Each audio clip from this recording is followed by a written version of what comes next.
Dito po, sa lalawigan ng Pampanga, ay naitatag ang kauna-unahan o pinakapanganay na distrito sa buong mundo.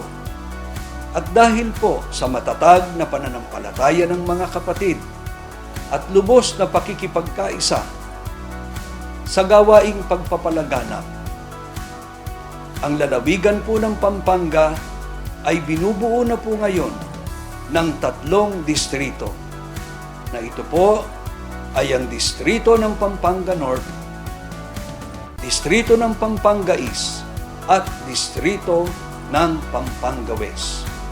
Kami po ay lubos na nagpapasalamat sa ating Panginoong Diyos at sa ating Panginoong Hesukristo sa kanilang patuloy na paggabay sa pamamahala at pagkakaloob sa Iglesia ni Cristo ng maraming pagtatagumpay sa lahat ng mga gawain ng ating Panginoong Diyos.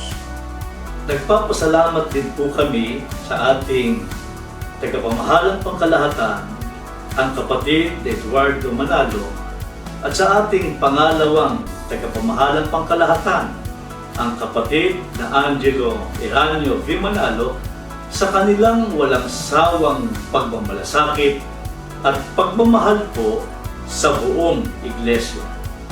Nangangako po kami na patuloy po kaming mamumuhay sa kabanalan at patuloy po naming gagawin ang nakapagbibigay kasiyahan sa ating Panginoon Diyos.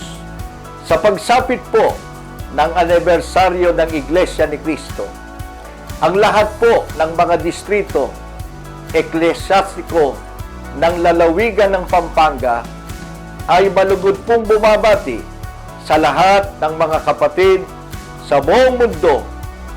Happy 111th anniversary po!